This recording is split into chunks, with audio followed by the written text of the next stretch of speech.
Hello friends, ओम श्री गणेशाय नमः। आप सभी का स्वागत है आपके अपने यूट्यूब चैनल पर। फ्रेंड्स, आज हम आपको इस वीडियो में बताने जा रहे हैं साल 2025 की चैत्र पूर्णिमा का शुभ मुहूर्त, चंद्रोदय का समय, पूर्णिमा की व्रत कथा, पूजा विधि, महत्व और उपायों के बारे में और साथ ही हनुमान जयंती की शुभ मुहूर्त के बारे में।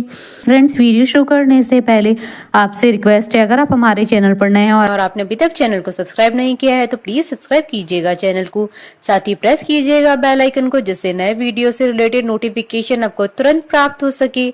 और वीडियो पसंद आने पर वीडियो को लाइक और शेयर जरूर कीजिएगा ताकि सभी भक्तों को इस वीडियो का लाभ प्राप्त हो सके। और कमेंट बॉक्स में ओम श्री गणेशाय नमः जरूर लिखिएगा। हिंदू पंचांग के अनुसार माह में शुक्ल पक्ष की आखिरी तिथि को पूर्णिमा तिथि पड़ती है। ये चैत्र मास की पूर्णिमा को चैती पूनम या चैत्र पूर्णिमासी के नाम से भी जाना जाता है। पूर्णिमा तिथि पर भगवान नारायण की पूजा उपवास किया जाता है। वहीं रात्रि के समय चंद्रमा की पूजा करके अर्घ्य देने के बाद ये व्रत का पारण किया जाता है। इस दिन नदी, तीर्थ, सरोवर और पवित्र जल कुंड में स्नान दान करने से पुण्य फल की प्राप्ति होती है। चैत्र मास की पूर्णिमा तिथि को कई महीनों में बहुत खास माना जाता है, क्योंकि चैत्र मास हिंदू वर्ष का प्रथम मास होता है। इसके साथ ही इस दिन हनुमान जयंती भी होती है। पौराणिक मान्यताओं के अनुसार इसी दिन भगवान श्री कृष्ण ने ब्रज में रास उत्सव रचाया था, जिसे महारास के नाम से जाना जाता है। इस दिन भगवान विष्णु का पूजन और व्रत करने से जीवन में सुख शांति आती है। इसके साथ ही पवित्र नदी में स्नान करने और ध्यान करने के लिए भी पूर्णिमा तिथि का बहुत महत्व होता है।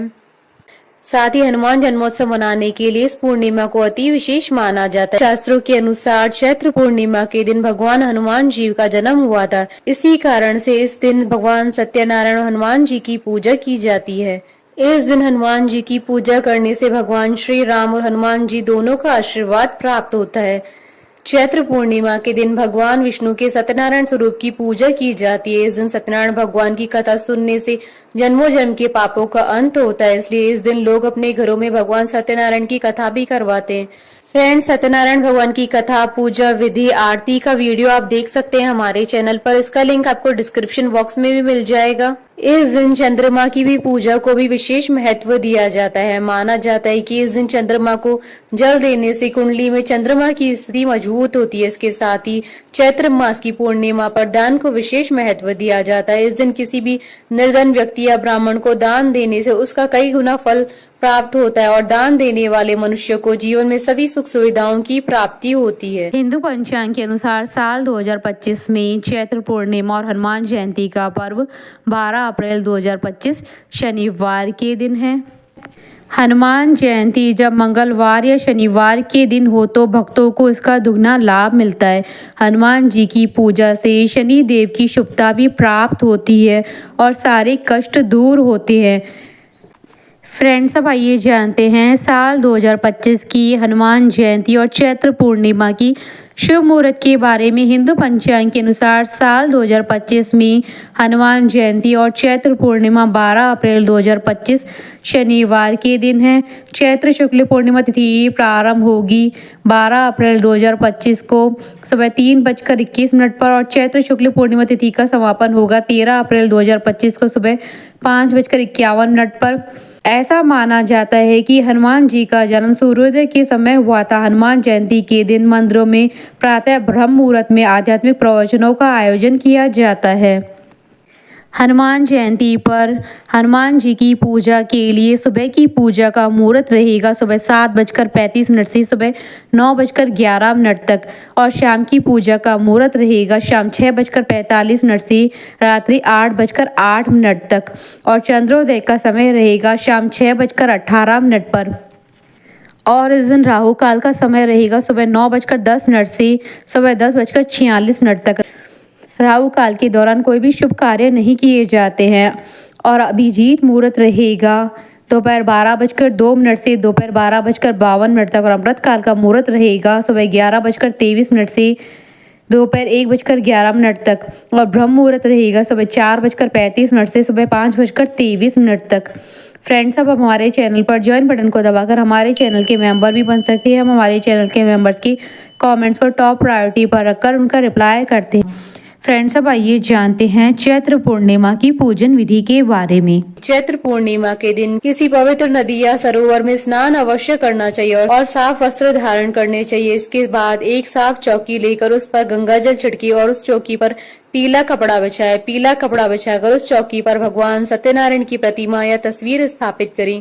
इसके बाद उस चौकी पर जल से भरा कलश स्थापित करें और भगवान विष्णु को पंचामृत से स्नान कराएं और पंचामृत से स्नान कराने के बाद उन्हें फिर से गंगा जल से स्नान कराएं। इसके बाद उन्हें मावा, पंजीरी, फूल, माला, ऋतुफल, मिष्ठान और नैवेद्य आदि अर्पित करें। इसके बाद भगवान सत्यनारायण को चंदन का तिलक करें।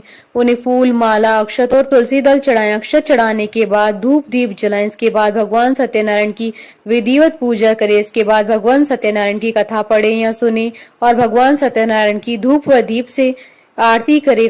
कथा पढ़ने के बाद भगवान विष्णु को पंजीरी का भोग लगाएं। अंत में भगवान विष्णु से क्षमा याचना करें और पंजीरी और चरणामृत के प्रसाद का वितरण करें। पूजन के बाद व्रती को कच्चे अन्न से भरा हुआ घड़ा किसी जरूरतमंद व्यक्ति को दान करना चाहिए। फ्रेंड्स, अब आइए जानते हैं चैत्र पूर्णिमा पर किए जाने वाले उपायों के बारे में।